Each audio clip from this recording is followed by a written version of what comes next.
Et je vais céder la parole à mesdames Christine Chevret-Castellani et Sarah Labelle. Merci beaucoup. Donc, bonjour à toutes et à tous. Nous sommes ravis, Christine et moi, d'être présentes à ce colloque Sciences et Sens de l'intelligence artificielle qui nous permet de présenter les travaux de recherche que nous menons depuis quelque temps en sciences de l'information et de la communication. Alors, pour commencer, nous avons choisi de préciser ce pourquoi on s'intéresse à un dispositif du droit tel que la régulation quand on travaille en communication. Donc, les sciences de l'information et de la communication s'intéressent à la nature des processus de communication et nous considérons ces processus à la fois en tant que pratique sociale, on échange des idées, des points de vue pour construire notre sociabilité grâce à des processus de communication, et en tant que dispositif technique, on s'appuie sur des outils, des objets qui vont mettre en forme et qui vont permettre la diffusion et la circulation de ces idées et points de vue. Et nous prenons en compte l'épaisseur symbolique de ces pratiques et dispositifs. Nous portons une attention tout à fait particulière à la manière dont les savoirs et la culture, c'est-à-dire ce qui constitue le cœur du social, se forment. Donc la technique est appréhendée de façon spécifique en sciences de l'information et de la communication car elle est constituée comme étant indispensable à toute communication. L'écriture, c'est une technique qu'inventent les hommes et c'est une technique qui n'est pas seulement utile, mais elle va modifier aussi la manière dont on va penser le monde, notre rapport au monde et de s'organiser. Donc il s'agit de regarder comment les techniques sont produites par les hommes et mobilisées dans certaines intentions et comment elles relèvent de certains pouvoirs. Donc nous avons cherché à constituer les algorithmes en objets de recherche et en partant de ce contexte théorique, nous sommes interrogés sur la façon dont ces derniers, et ça a déjà été précisé à plusieurs reprises ce matin, sont des méthodes de calcul complexes. Et l'important pour nous, en tant que chercheuses en sciences de l'information et de la communication, c'est de prendre acte de cette dimension technique et de sa complexité. C'est-à-dire qu'il n'y a jamais un seul objet technique, mais un ensemble complexe d'objets qui vont intervenir dans un processus social ou organisationnel. Donc en fait, la nature de l'algorithme va dépendre évidemment des modes de collecte, de traitement des données. L'intervention de Younes Benani l'a bien précisé tout ça. Donc c'est un dispositif qui va réaliser un programme défini en vue de satisfaire une pratique sociale. Et c'est donc ça qui va nous interroger. C'est donc un objet hétérogène qui va dépendre aussi des stratégies et des organisations dans lesquelles il peut être employé. En outre, les algorithmes sont de formidables objets de discours. Donc le fait même qu'aujourd'hui, il soit moins question d'algorithmes et plus d'intelligence artificielle, c'est pas seulement le colloque, c'est dans la presse, dans les discours des acteurs publics et privés, il y a eu un glissement qui s'est effectué dans les dernières années, montre bien que le choix des mots pour désigner des réalités techniques complexes s'inscrit aussi dans des contextes et dans des manières dont on va vouloir chercher à faire passer un message. Et donc on va souligner la richesse du langage, les tendances, les effets de mode qui traversent les logiques d'action et les politiques publiques. Comme tout objet auquel on s'intéresse dans une démarche scientifique, les objets sont donc à la fois des objets matériels qui fonctionnent au sein des machines et qui demandent à être objectivés, ce que nous avons donc essayé de faire.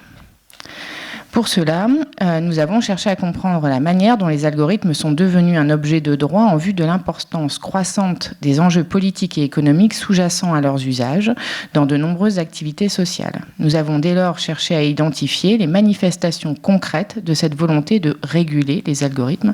Et pour cela, nous avons analysé la manière dont différents acteurs sociaux ont été impliqués dans des processus de communication extrêmement fréquents, on va dire, sur ces questions. Nous avons repéré comment, parmi ces processus, les rapports, d'une part, les ateliers et les rencontres, d'autre part, sont des espaces qui favorisent la circulation des valeurs et permettent de repérer des logiques de pouvoir. C'est ainsi que nous avons identifié l'injonction à l'innovation dans la régulation. L'injonction se constitue non seulement par l'affichage et la prolifération de mots d'ordre qui visent à faire agir, mais encore par la promotion de certaines logiques d'action. Ici, nous verrons plus particulièrement la manière dont l'innovation est constituée comme une manière privilégiée de produire la régulation dans une perspective libérale de développement des acteurs économiques, et aussi du fait que l'innovation s'entend aussi bien dans les dispositifs dispositif à produire que dans les relations que peuvent entretenir les acteurs, qu'ils soient publics ou privés. Notre enquête a commencé en 2015 dans le cadre de la préparation de la loi pour une République numérique du 7 octobre 2016. Elle a impliqué en amont l'analyse de rapports publics, puis l'observation et l'analyse de dispositifs de consultation publique et de manifestation qui se sont déroulés à Paris, et enfin de procéder à des entretiens. Notre enquête a démarré avec l'observation du dispositif autour de la loi pour une République numérique de 2016 et en particulier celui qui a favorisé la coécriture de la loi. Et nous avons également procédé à une observation de la consultation publique du Conseil national du numérique qui portait sur la régulation des plateformes et qui a impliqué d'évoquer la question de l'intelligence, à ce moment-là plutôt des algorithmes. Donc nous avions à ce moment-là dégagé des conclusions sur la manière dont les pouvoirs publics insistent sur la nécessité de réguler et font converger différents types d'acteurs autour de cette nécessité qui est alors justifiée par l'idée d'une transformation sociale par le numérique. Après la promulgation de la loi, Axel Lemaire, alors secrétaire d'État à l'économie numérique, avait invité différents types d'acteurs et surtout des administrations à travailler sur cette question des algorithmes. Et à ce moment-là, les autorités administratives indépendantes, la CNIL en particulier et également le Conseil national du numérique, ont été amenés à se saisir du sujet. Et l'année 2007 est une année particulièrement intense où le travail de beaucoup d'acteurs donc consiste à aller au-devant des citoyens, des consommateurs et des acteurs privés.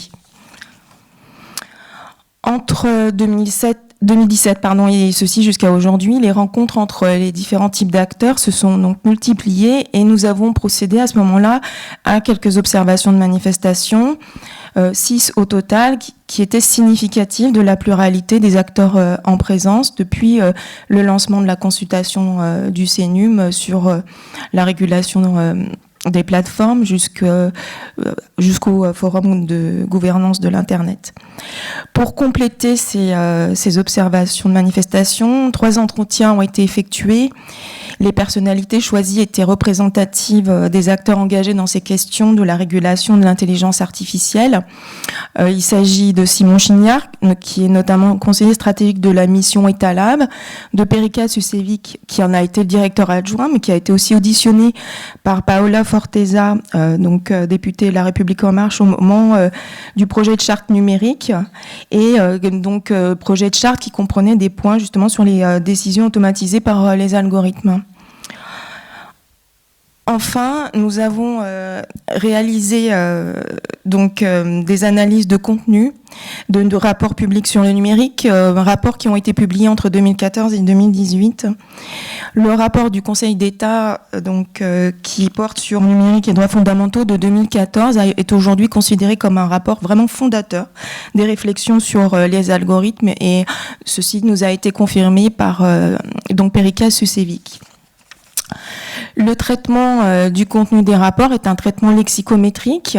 Ceci nous a permis de voir comment la question de l'intelligence artificielle apparaît dans le discours des pouvoirs publics et en particulier qu'elle apparaît en 2017 avec le rapport de la CNIL qui s'intitule « Comment permettre à l'homme de garder la main ? Les enjeux éthiques des algorithmes et de l'intelligence artificielle ». Merci. Nous avons ainsi pu voir que dans les rapports est produit un cadre pour répondre aux enjeux. En particulier, la question de l'intelligence artificielle est liée à celle de l'éthique et pas uniquement dans le rapport de Cédric Villani de 2018. Dans le cadre de notre recherche, cette méthode quantitative lexicométrique a été complétée par une approche qualitative du discours.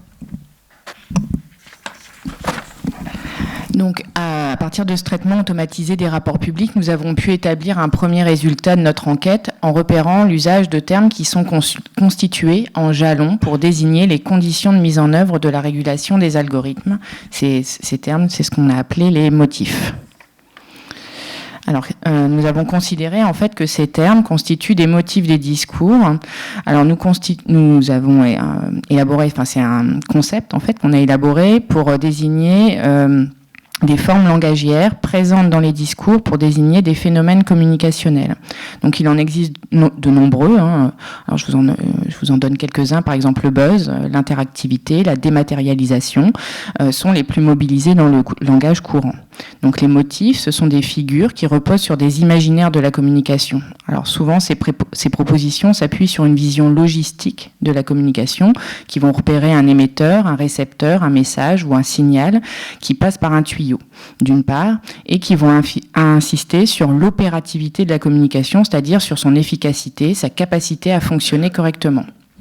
Or, c'est une manière un peu pauvre de penser la communication. Pour notre part, nous nous inscrivons plutôt dans une approche culturelle, c'est-à-dire symbolique et sociale de la communication, et cette approche considère la manière dont les hommes et les femmes, les organisations et les institutions matérialisent la communication par ses formes, l'inscrivent dans des dispositifs de pouvoir, la mettent en œuvre opérationnellement. Ainsi, avec ces motifs et leur repérage, on peut désigner des formes fantasmées de la communication. Donc voici une définition que nous proposons pour cette notion. Ce sont des termes qui offrent aux acteurs l'occasion de définir leur rôle et de mettre en avant les valeurs portées par leurs actions. Dans le cadre de nos recherches, nous avons pu voir apparaître les notions de transparence et de loyauté pour définir un cadre à la régulation des algorithmes. Nous avons observé une certaine homogénéisation des discours sur la régulation autour de ces quelques termes. Alors d'autres, par exemple, c'est responsabilité, explicabilité, redevabilité. Et ces termes ont deux caractéristiques. D'une part, ils appartiennent à un lexique à tendance technique qui repose sur une expertise, celle de considérer les dispositifs techniques comme ayant des conséquences sur la réalité des pratiques sociales. D'autre part, ils vont renvoyer à des imaginaires de la relation entre l'homme et la technique et à des modalités souhaitables de cette relation.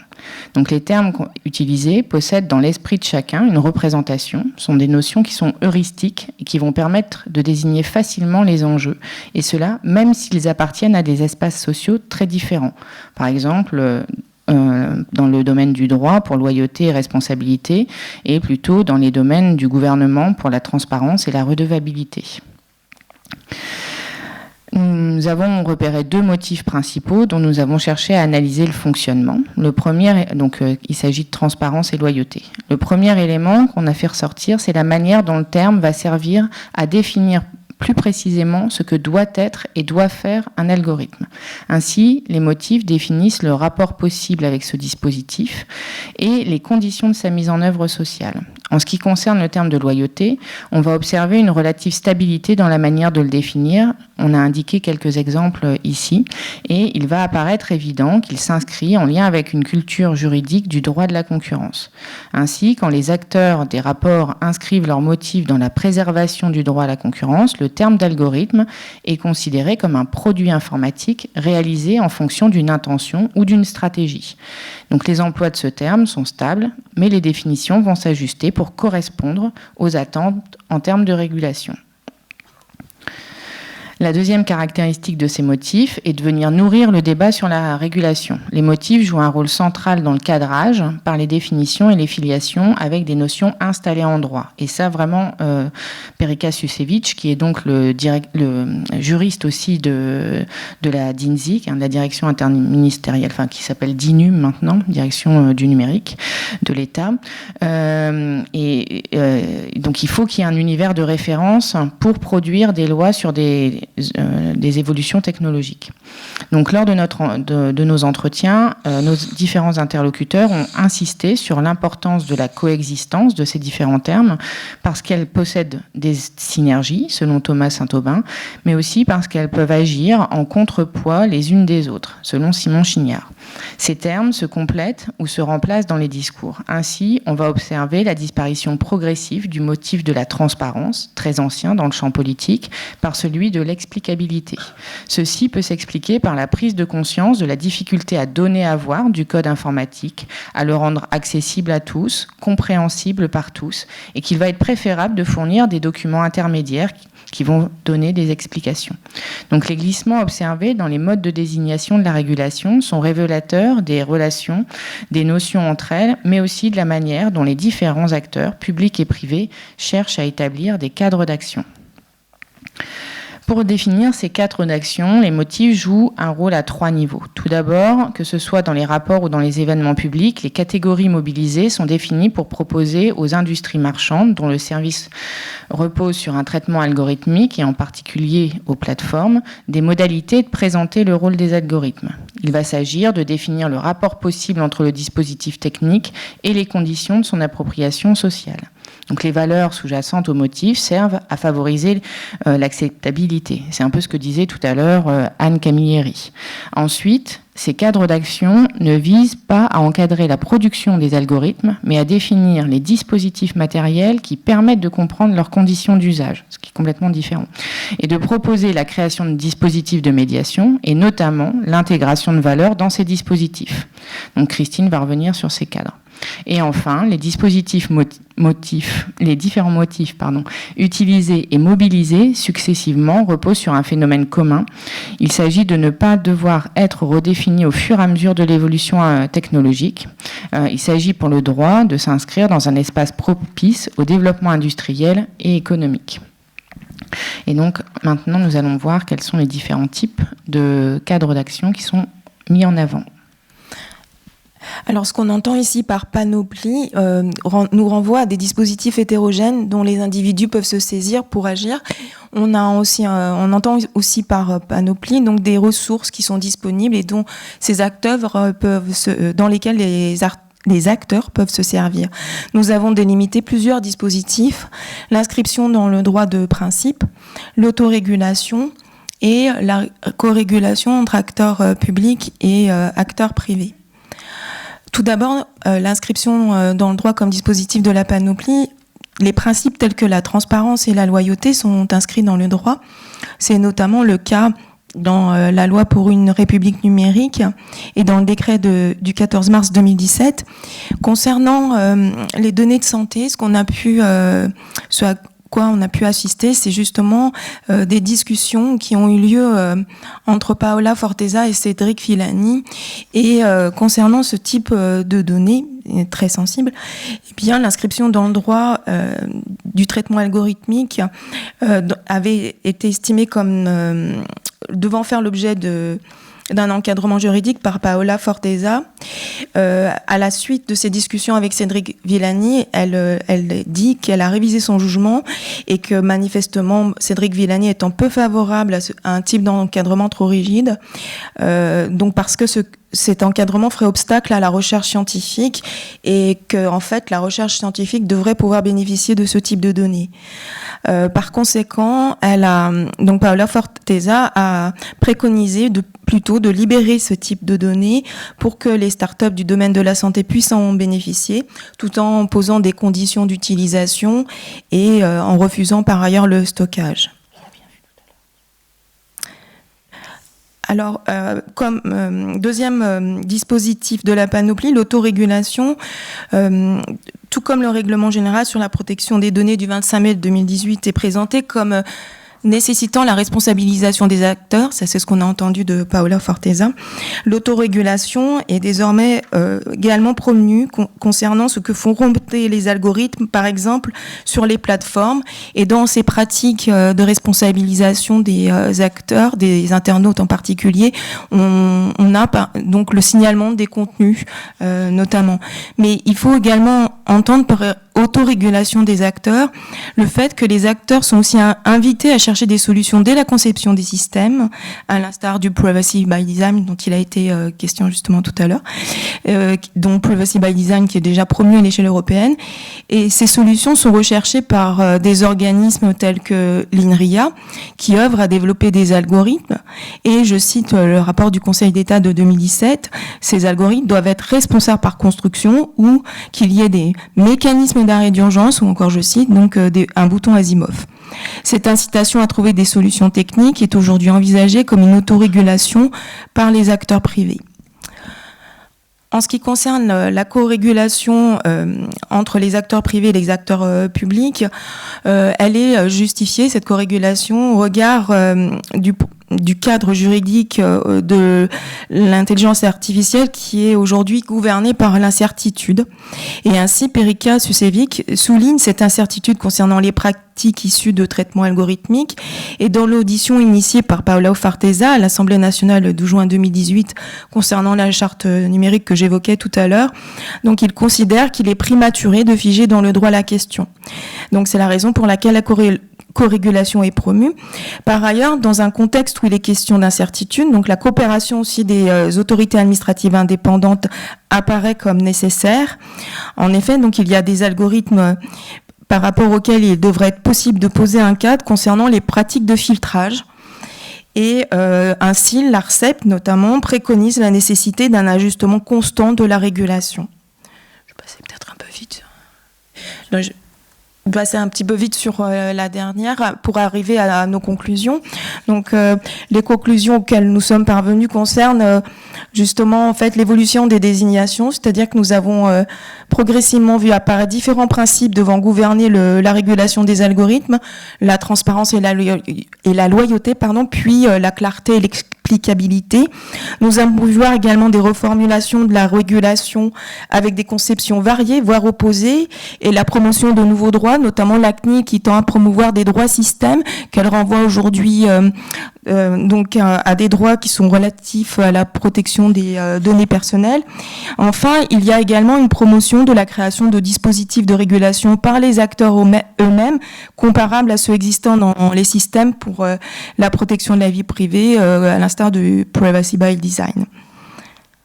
Enfin, nos conclusions portent également sur la multiplication des espaces de médiation au sein desquels différents types d'acteurs se frottent, en particulier l'augmentation du nombre de manifestations qui favorisent ces rencontres et qui constituent des lieux de débat et d'échange.